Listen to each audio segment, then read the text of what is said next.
Welcome everyone to the November Finance and Performance meeting, and welcome to everyone watching live stream. And can I please open by asking everyone to stand while Councillor Wilson will read the council prayer.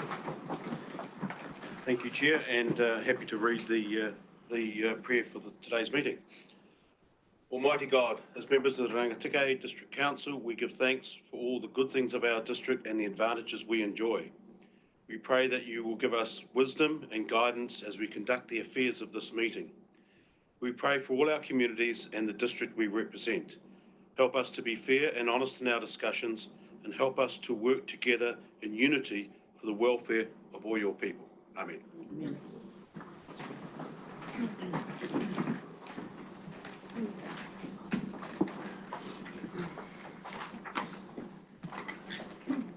I'd like to move that I've received an apology from Mrs. Leanne Hiroti, our track representative, and I'd like to welcome Councillors Duncan and Lambert at our table this morning. Happy to second. Thank you very much. Public, all those in favour? Aye. Against? Carried. Item number 3, public forum. I've not been notified of any public forum this morning. Conflict of interest declarations. Does anyone have any conflicts they'd like to declare now? If not, the normal procedure is if we're discussing matters and a conflict arises, please raise it at that time. Item 5 is confirmation of the order of business, and I've had no new items to be added, and the order is unchanged on the order paper. Item 6 is confirmation of minutes of our previous meeting, and I'll call for any amendments or matters arising.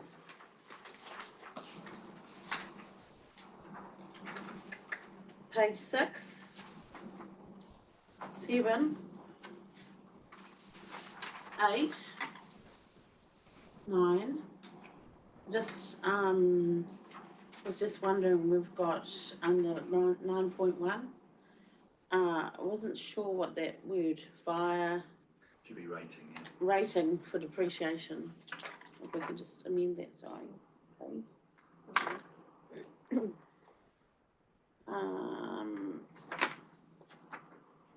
Page 10. Okay. And I have Happy to move as true and correct, Chair. Thank you. Seconder, please. Councillor Carter. All those in favour? Those against? Carried. Item number 7 is the follow-up actions from previous meetings. Has anyone got any queries? Thank you. Councillor Marton. Hunterville water rates on number 1. I see there was an explanation on Facebook page or on the council website. So, are the ratepayers in Hunterville, how are they feeling about that explanation? Do you know? I haven't personally had any feedback as a response to the explanation, and I was still hoping that this topic would be discussed further at the next asset and infrastructure workshop. So just we have a full understanding of the process and how we got to where we are. Mr. Councillor Lambert. I can speak to that briefly. Thank you. There is still some bedding down to do with the room. Yeah, For sure. I've had feedback. Yeah. Because I got told off last time about bringing it up at this meeting. I'll leave it for assets and infrastructure. Yeah. Thank you, Councillor Marton. Anything else anyone wants to bring up? Okay. Can I ask that the follow-up items be received? Mover and seconder for that, please. Councillor Carter. And Councillor Carkin, seconded. Can I just go back a little bit? Certainly. In terms of 6, the rates check where the rates are being charged onto all new properties once the CCC is granted. And the status comments are the current procedure is that I'm not concerned about the current procedure at all. I think it's probably absolutely correct. And when it says we are aware that one CCC in 2011 failed to be captured in this way, believe this example is a one-off, I dispute that. Because I have found two cases of that, and it is a substantial cost to council and rates that we've foregone. And I wouldn't like to see this as a completed action. I still believe there needs to be a process where we go through the database and find out how many other cases there could be. We've only got to find one other case. I found 2 cases by chance. We've only got to find one other case, and you've potentially you're saving a fortune. And whether it is someone that can do this work electronically, or whether it is someone that actually physically gets in a car and drives around and looks at a number of properties and checks whether they are on the database or not, I think it's relevant. I do not believe that there was only one-off case. In fact, I know that that wasn't the case. And secondly, I believe that there's likely to be several more. Does anyone want to comment? I'm happy to take that up and work out a process that we can go through and check it. I'm just not sure how that would be at the moment. Because it does seem that the process that is in place matches, so there should, but whether that was in place in 2011 or 12, I don't know. I mean, both properties that I found are of a similar sort of period. So what I suspect is that the process is in place now, Yeah. but it wasn't in process for some period of time. So take a snapshot of 2011, check them and see if there's any other errant ones, 2011, 2012, and then make a decision from there. Well, I think how it's operationalised is in your camp, but if it was a fault by a building officer at the time, then surely we can go back electronically and find out how many CCCs were done by that building officer over a period of 5 years around that time. In the second case, have you declared that? Do they know which that second case is? So they know it as well? Yep. And I have spoken around exactly this last time and a couple of times. And I just don't believe that it should be signed off as completed. Can we amend that, please? Yeah. Thank you very much. So we had a mover and a seconder for those follow-up actions. They still happy that we amend that table? All those in favour? Against? Carried.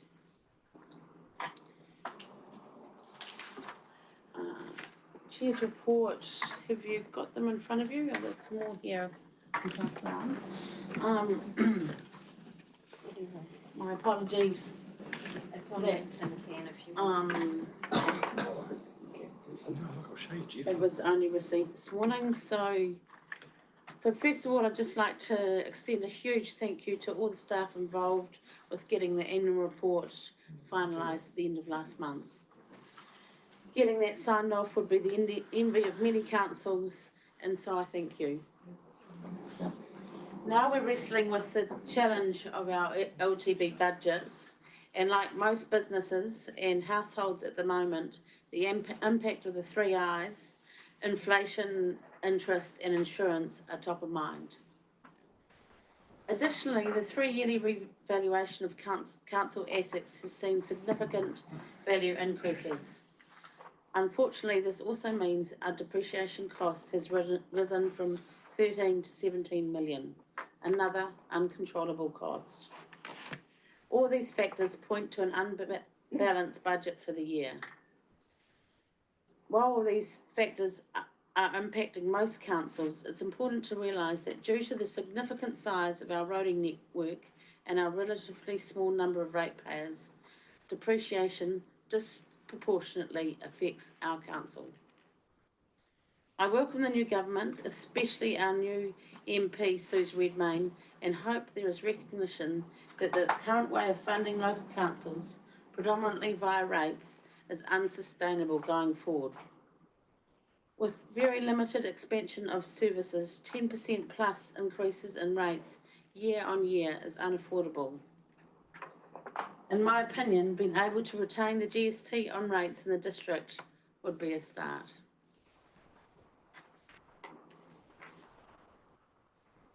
Are there any questions to that report? No, not a question, but I have made some very similar comments in terms as part of my mayor's report. And part of the realisation with where government currently sits is I don't think that they will do this in the short term, but it's a great aspiration. So Councillor Carter. Probably just a question around what opportunity do you see for us to be able to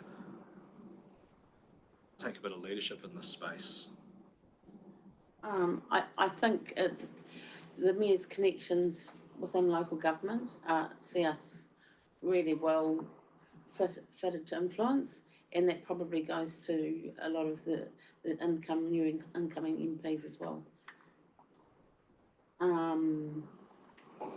I don't have any further ideas of what else we could do. Is anyone else? Councillor Wilson. Thank you, Chair. And just if I could mention that at a recent zones meeting that I attended with His Worship the Mayor, the issues that we face are shared by our immediate neighbours in close proximity to us. And my feeling from that was that a strong collaborative voice with our immediate neighbours in the sector to speak and take to an incoming government with some form of proposal that we can jointly share would have a strong voice of influence with this incoming government. So I think it's well shared by our immediate neighbours across the sector. Certainly. Right. Councillor. Can I make a suggestion that maybe council looks to invite local MPs, particularly Suze Redmayne, to our table, maybe in a workshop space to discuss the issues that we face and get an all-round view from all the councillors as to how Rangitikei sits and what we think might be a good way forward, and open up that conversation between the council table and our local MP. For sure. Is that normal practice? Yeah, the two comments I make. First of all, I think you're selling yourself short, because I appreciate the effort that you as Chair of Finance have gone to attend the workshops on the future of local government where these issues have been discussed. So it's not just me. So I commend you for that work. Secondly, I have reached out to our 4 MPs to have a meeting with them in the near future. So progresses and this affordability will be on that table. Would you see the possibility of perhaps at least Suze coming to order in front of all of us? Is it? I think that you're not going to probably get the other 3 MPs, but because Suze is local, I welcome her to come and meet with council and understand where our council is at. I think it'd be a great initiative. So, awesome, thank you very much. So, I'm happy to move that report. Got a seconder, please? Councillor Carter. All those in favour? Against? Carried. Can I just ask Councillor Loudon, through you, whether you would like a table that we formally request? I think it has, Okay. yeah. Right.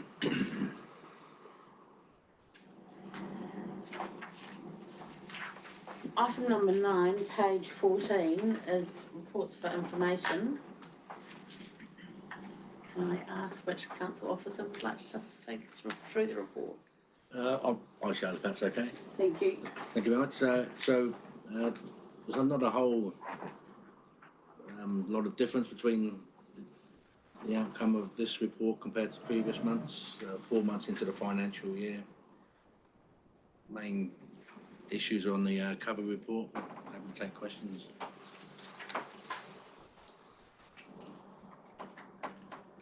Your worship. I have 2 or 3 questions, and sorry I haven't been able to. So in sequence, on page 16, the business units, which business units does this cover? We just, Yes, it covers all the business units. So just going around the table: finance and IT, corporate governance, stat planning, assets. I'll open up my magic and. all of the internal. Yeah, I just wanted people to realise that.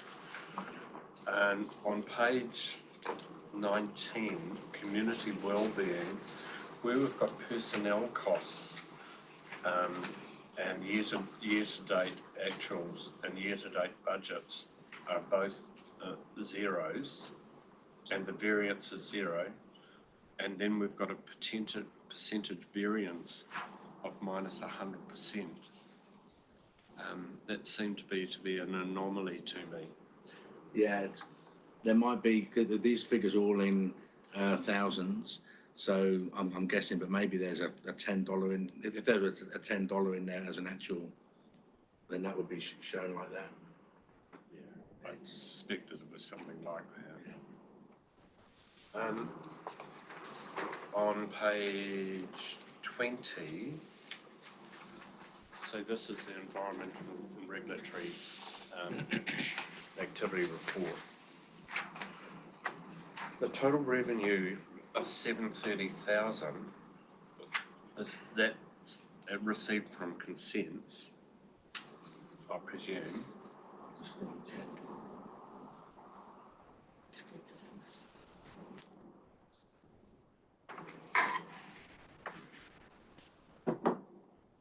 There's a range of different revenue streams in the 730. The main one is registration fees.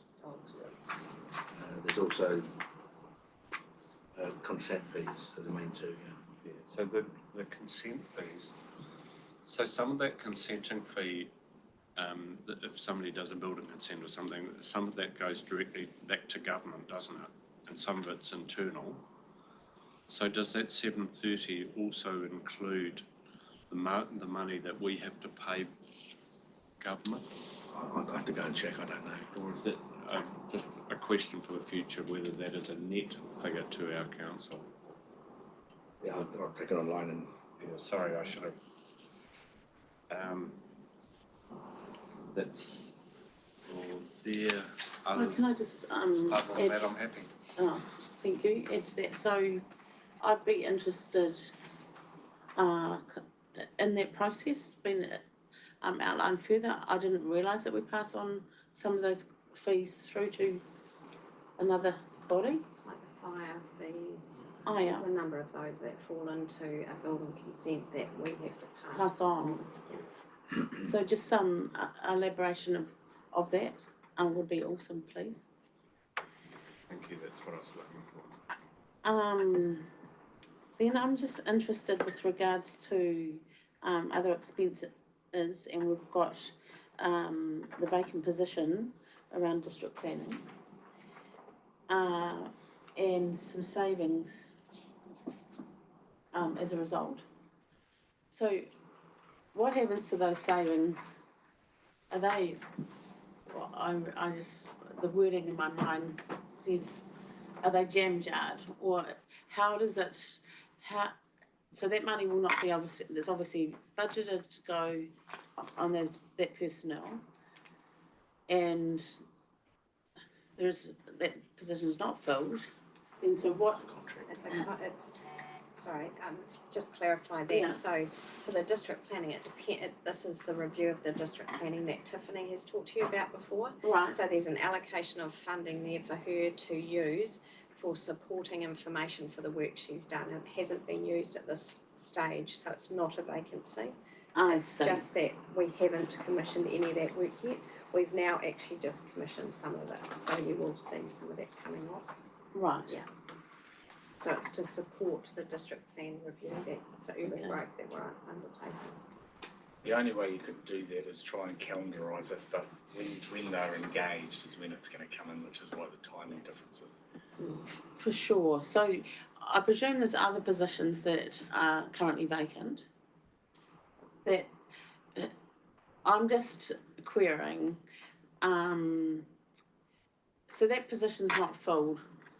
What happens to that money that's not spent on personnel because it's an unfilled position?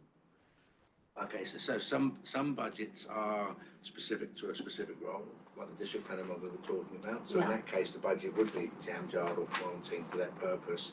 If it's a non-BA, if it's a BAU type role, and there's a vacancy, then the cost centre manager can use that money to say put a contractor on.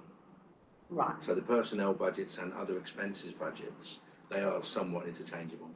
Okay. And remember, our budgeting always includes a percentage of filled staff at the time, so we actually allow for vacancies as part of that calculation. Sure.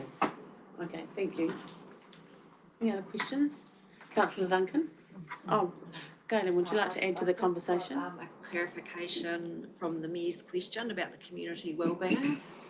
Previously, in the past, the salary was paid from the consultant, and there was an under expenditure in that area and over expenditure in the salaries. This financial year, we've moved the salaries portion into the community group budget, in line with all the other salaries in that area. Thank you, that makes sense. Councillor Duncan? Thank you. I'm just reading here the timing difference with the Better Off funding. So it hasn't been received. Obviously, we expected it to be received. Is it generally on track? We're not concerned that there's been any big changes with the government or anything? No. So some subsidies and grants you can reliably expect them to come in on a certain date, like Waka Kotahi, for example. Others which are more project and outcomes based depends on milestones being met, etc. Thank you.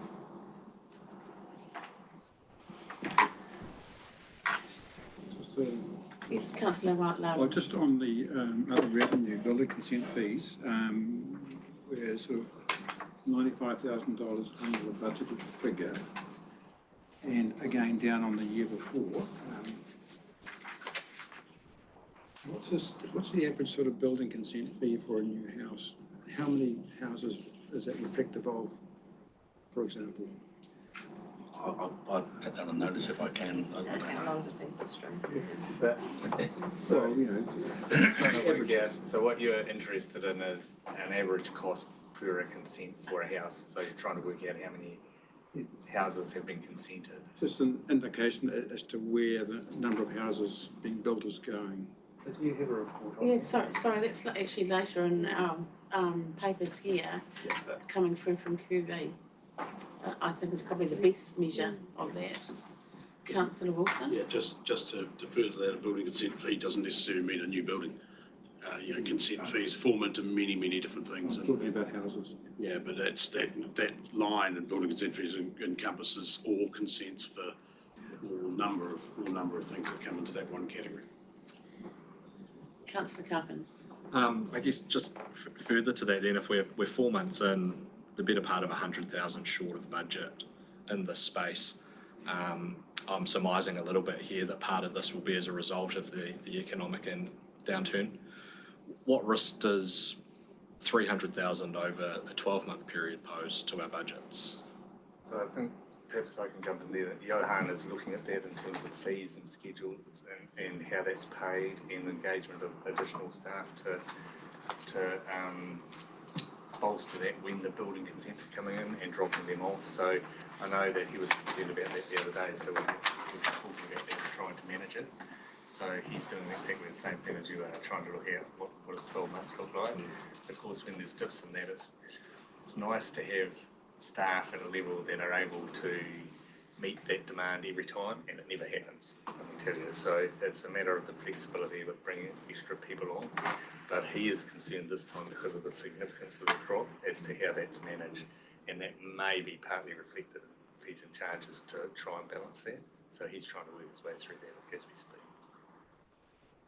Thank you, Councillor Carkin. I think that was an excellent question, and I think I owe you a chocolate fish. Councillor Wong? Just a further comment on that, Councillor Colton has brought up a good point, and I believe that anticipating what's happening, but I don't think the numbers purely the economic downturn, but the uncertainty of the election time. So a lot of these would have been waiting for the outcome, regardless of which government got in. So I believe the figures will bounce back to a greater figure, and the deficit won't be quite as straightforward as extrapolated from this one quarter. So just to not to be too optimistic, but I think they should be taken into account anyway. Thank you. Your Worship. I think you have to remember that to meet the high level of consenting that we faced, it wasn't just performed by our existing staff. So we had contracted staff come in. So the easiest thing in the world is to drop the contract component of that. So it's probably not as dire as you tend to think it is in terms of our exposure, in terms of staffing. I think that has been done. It is getting, because of the drop, the amount of drop, it is getting closer to having. Okay, no more questions? Can I have a mover and seconder for that report, please? Councillor Wong, moving. Seconded, Councillor Loudon. All those in favour? Against? Carried. Item 9.2 is the Treasury and Debt Position 23-24. Mr Holmes. Thank you. As for previous months, this is looking at a forecast or notional June 24 Treasury debt position. And as the financial year is still fairly young, we've used the annual plan figures still. After Christmas, we'll overwrite them with some more specific predictions, but at this stage there's nothing to suggest that our annual plan figures are in jeopardy. Any questions? Your Worship. This is a very slightly improved position over the previous month because rates have you've just been through a rate cycle, haven't you? Yes. So the bank balance is higher than it would be normally, yeah. So we've gained about 7 million in terms of that position, in terms of timing.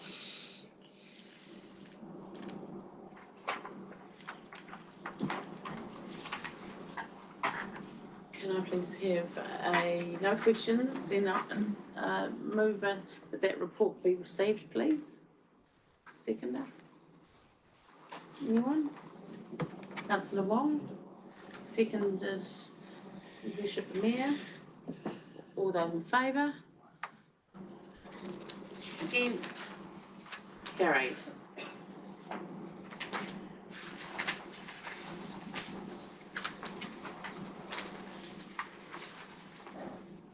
Item 9.3 is the quarterly property sales reports. Thank you. Got anything? Yeah, just to emphasise, this is raw data that's extracted from one of our systems. There will be anomalies that distort some of the statistics. Just have a wider report. Any questions? Councillor Larkin. Just a comment, I did have someone interested in this. So it was, I sought clarification, so it's good to hear that it's an anomaly. Councillor Carkin. I do note the anomaly here with the 6 properties at 67 million in the rural and North Bulls. And I just wonder because this is really useful data to show trends of sale prices and things. Is it possible, or could it be possible to, rather than have a mean average, have a median, just a middle figure that would remove those anomalies? So, I believe this information comes directly from QB. It's not something that we that we produce. So it basically is what it is, and we just have to acknowledge, as we have done, those discrepancies. But Mr. Tomes. I might just somewhat cheekily add that one of the LTP budget bids was for a new information services manager, and they might be able to look into that further if approved. Take that on board. So I'd like to move that the quarterly property sales be received. A seconder, please. Councillor Carkin. All those in favour? Against? Carried.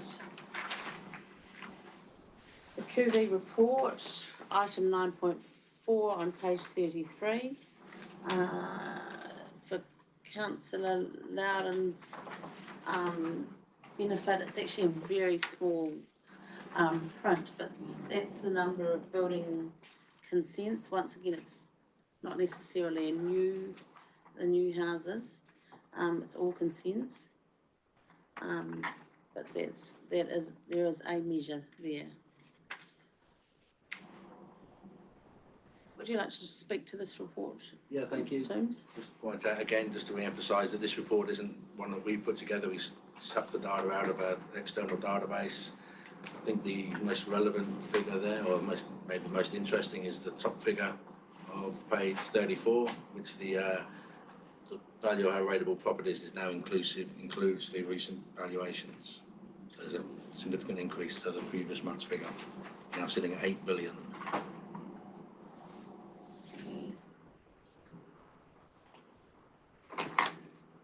Do you remember what the previous figure was approximately? I can't actually read the percentage. Is that the 5.3, is it? Previous months, I can tell you, it's 6-7 million. 25% increase. Oh, 25, yeah. Oh, there you Yeah, next to it. 25, $2 million, $6 million. Jeez. 6 billion. That's brilliant. 2 billion. Oh, big pardon. Councillor Carkin. Just with regards to this, it seems to work in alongside our, in the annual plan where we made a provision for a 1% increase in rateable properties for the year. How do we feel about comfort levels that 1% is still an accurate reflection on where we're going to land for the year? Over the long term, comfortable. Year on year, it could be anywhere between 0.8 and 1.2. Sort of nets out. Yeah.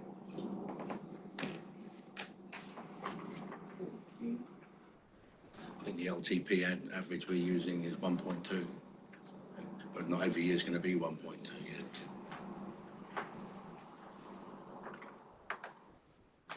There's no more questions.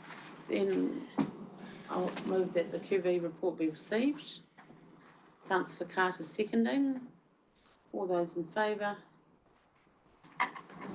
Against? Carried.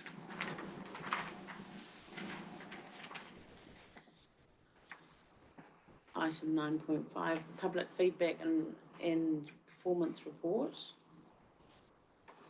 Gayleen or Carol, would you like to take us through this, please? Thank you. I've just got one comment to add to what's on there. There are, once again, some feedback about the children in the library spaces. we're really conscious we've got the summer holidays coming up, and so we will do a comms suggesting perhaps the quieter times or users that would prefer it a bit more quieter, and just also highlighting the program times. That's all, thank you.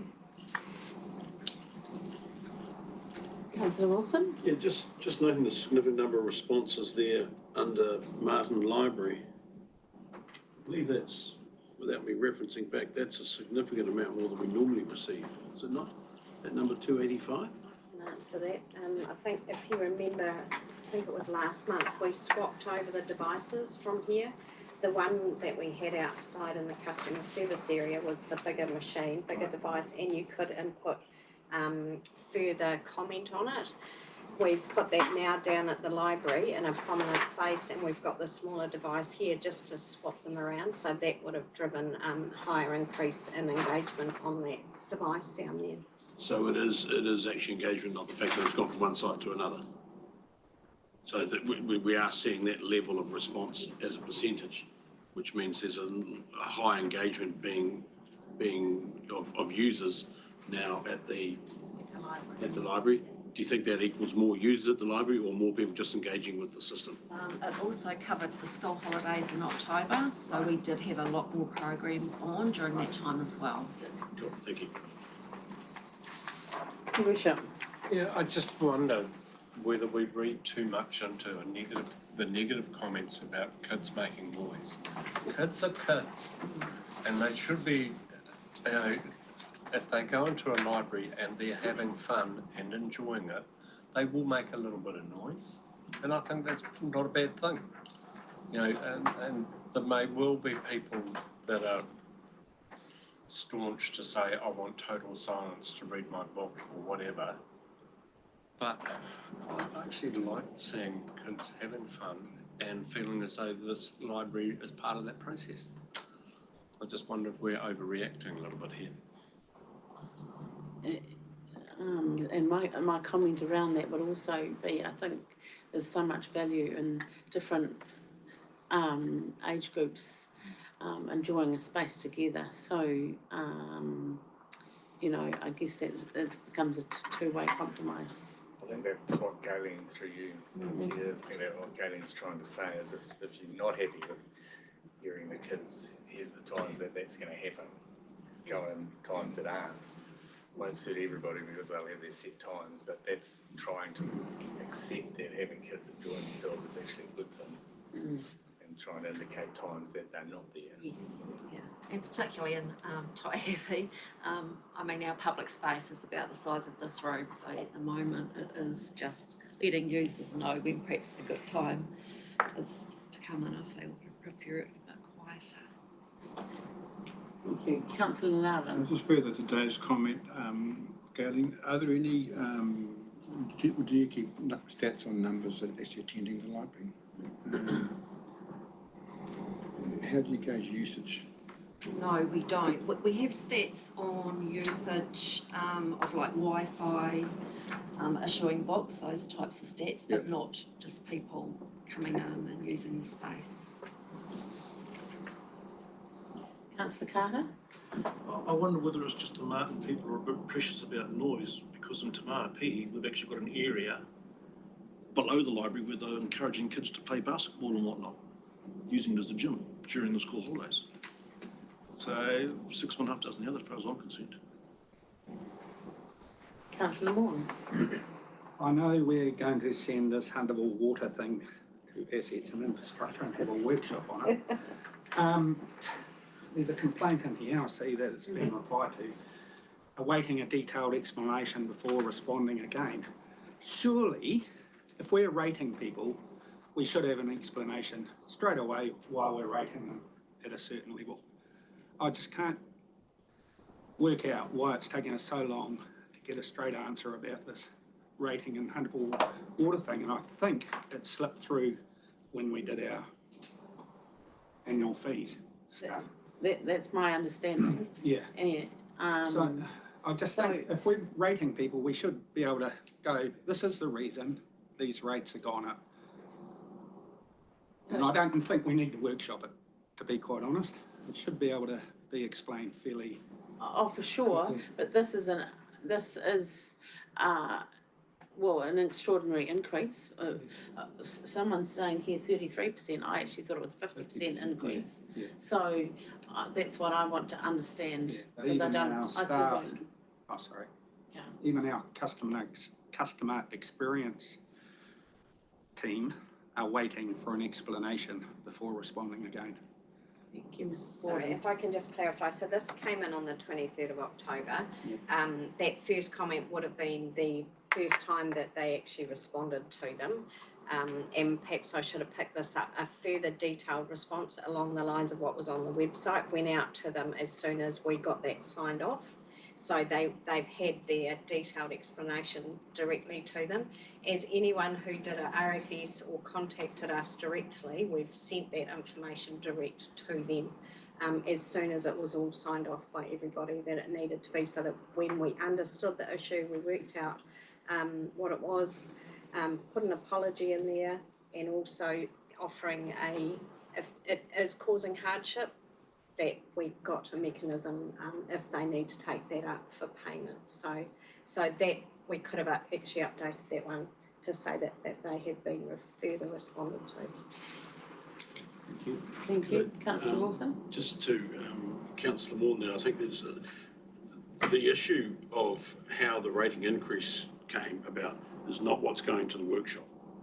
The issue that the matter was going to go to the workshop was to get a greater understanding of how the water charges actually are applied in Hunterville via the rural water scheme and the charges back to the Hunterville Township. That's what we were going to look at the workshop, not how the increase happened. It was actually going to be about a greater understanding of what the charges are, which I believe was something that the chair had mentioned about understanding the difference between the different rates being applied from the water scheme back to the Hunterville Township, and we were going to have an understanding or a bit of a workshop about what actually makes up the Hunterville water charges, not so much the increase in the charges themselves.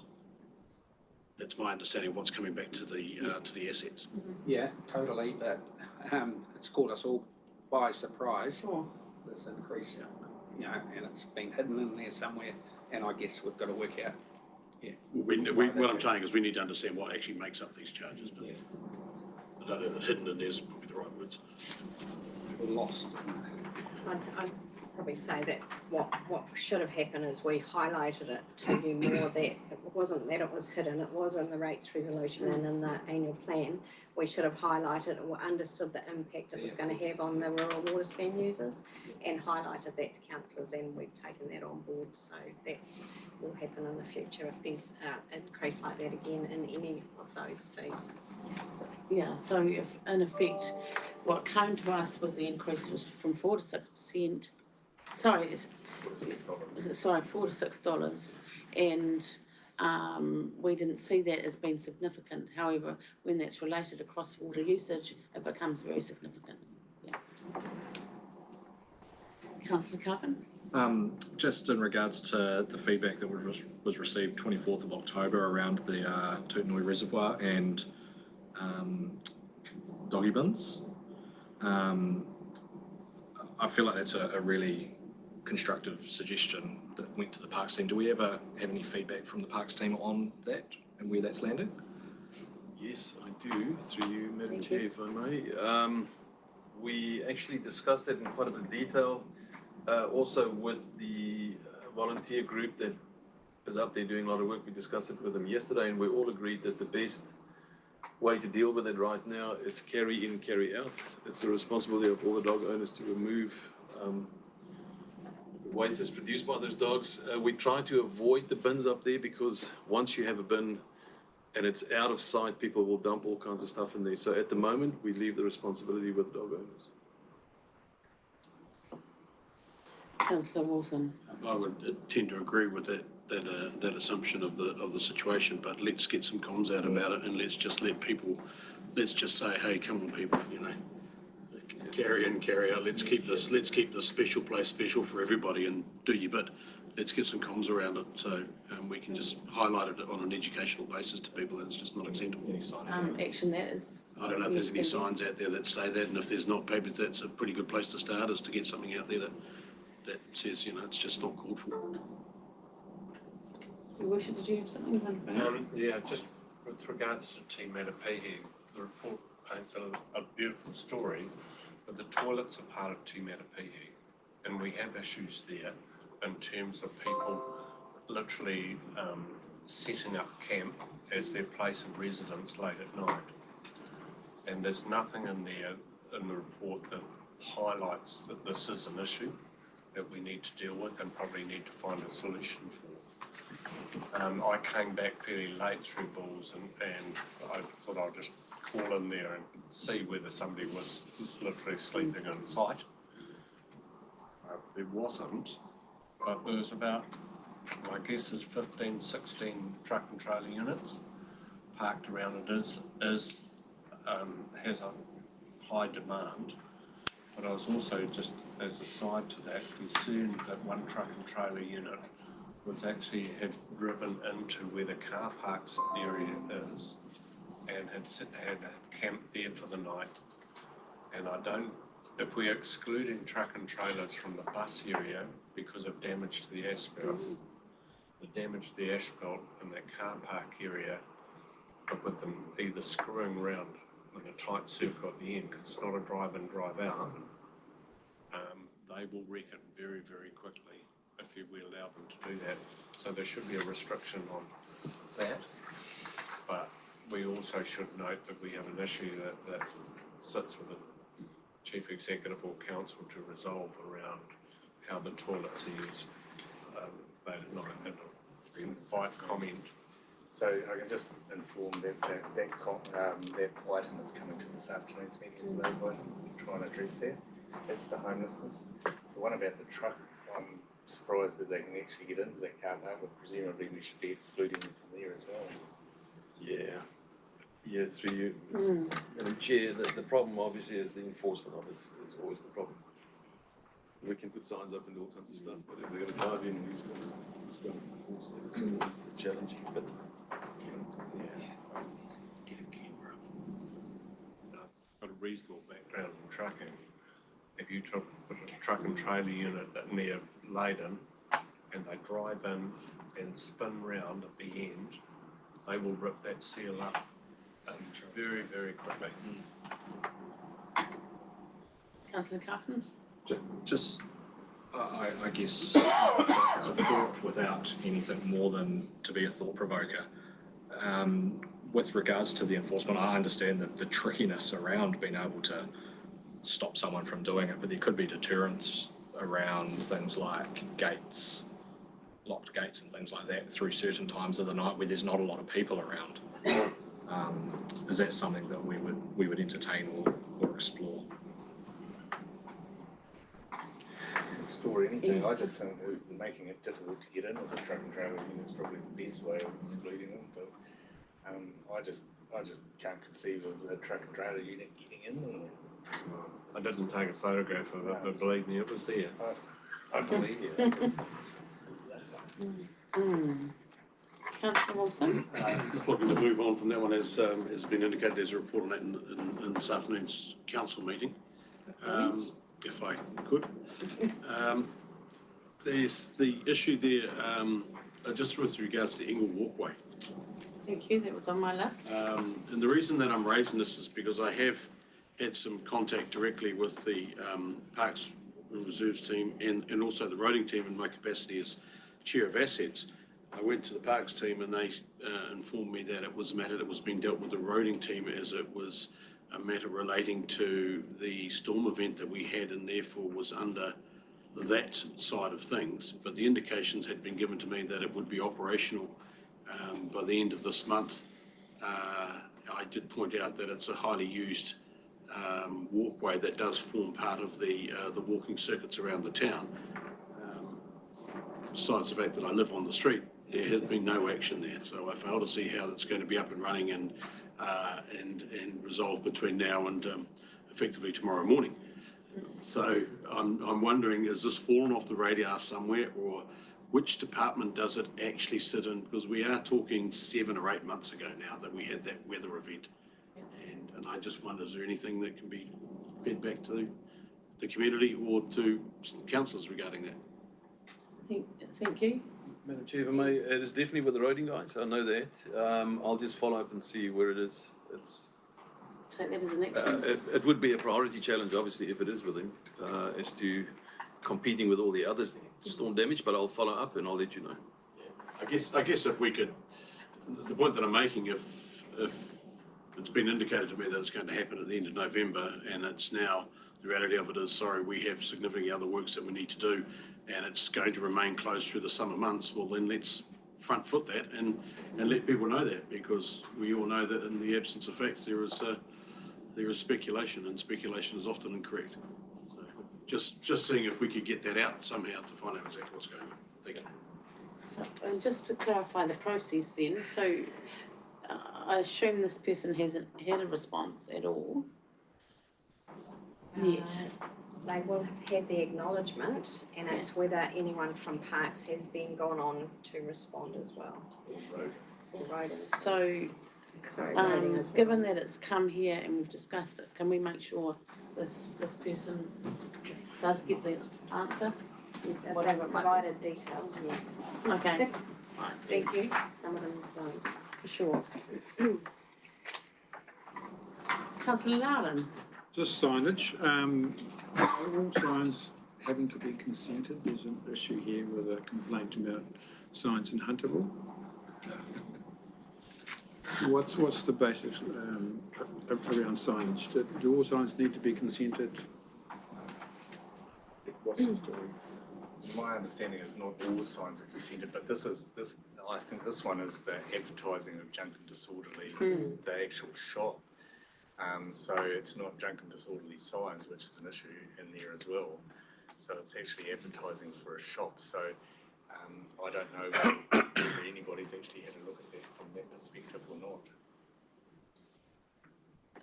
So I mean, yeah, he has a truck permanently parked in a car park, with his signage all over it, and he has sandwich boards, sort of attached to the sign, up the state highway. I guess that's what they're referring to. So what, Councillor Wilson? I read into that they were taking some offences into the nature and design of the sign. And if that is the case, well, it's not a space that we should be playing in what an individual business or company may have as their logo or design. If it was a sign, for example, that was blocking access to a property or blocking visual from State Highway 1, then that may be something that we should be addressing. But this said that it was an angry-looking sign or words to that effect, and I just wonder if we need to be having any comment about what a business's personal design logos are. My reading is it's both issues, that the signs are everywhere, and two, that he doesn't like what the sign looks like either. Councillor Lambert, you've Oh, no, I was just going to comment. He is selling the business, so should he have a successful transaction, the signage could all change. And we won't have a worry. Councillor Wilson. Just furthermore, some feedback to that customer, if it's, or that person that's made the thing, whether it's appropriate or not. It's a great store, go and have a look. There's all sorts of knickknacks in there, and it's a really fun shop to have a walk around. I'm just saying. Thank you for promoting Hunterville, much appreciated. Councillor Duncan.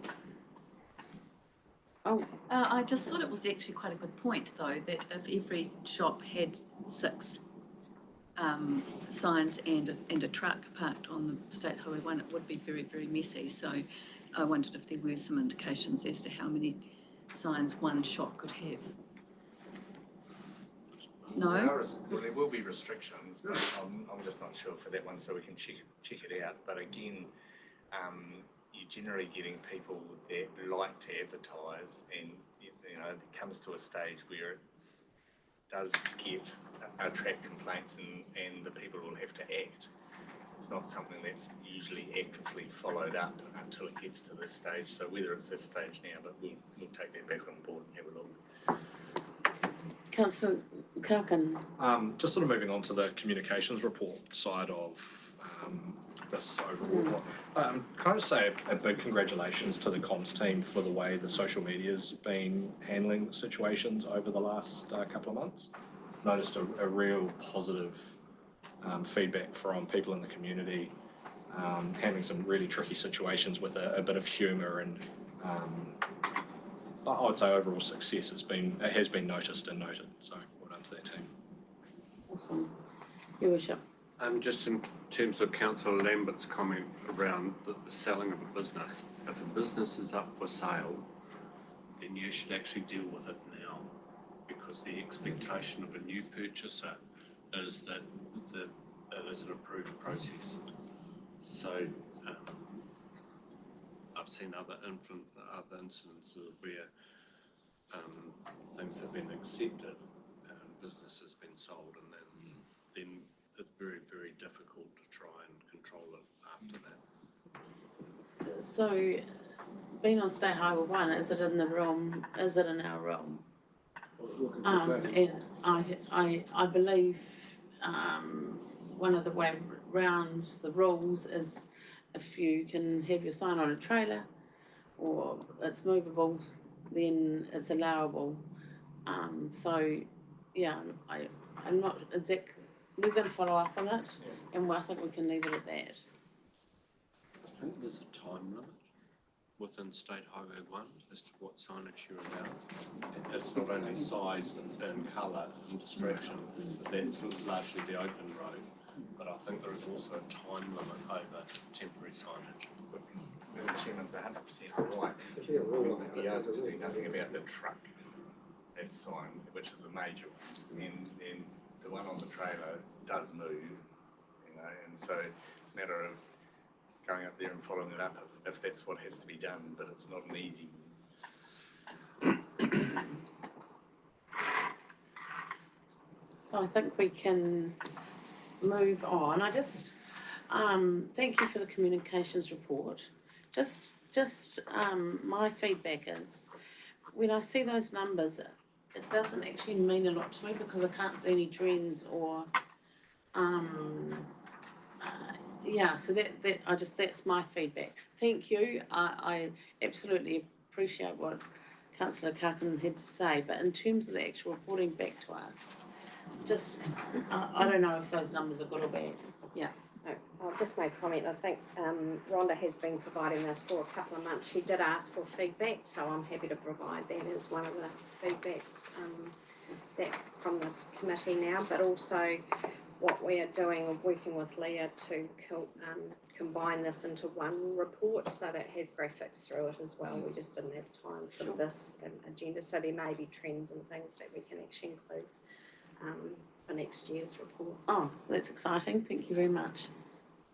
Councillor Wong? I'd just like to reinforce what Councillor Corkin has said. The number of queries about the Taiapi wastewater and things were addressed, replied to very quickly on the Facebook page, which otherwise Councillor Duncan and I have been spending time doing and chasing up details, but Ben has been very quick on it, and that's been greatly appreciated. So I think even without the benefit of knowing how the numbers post is anecdotally, it's been very positive.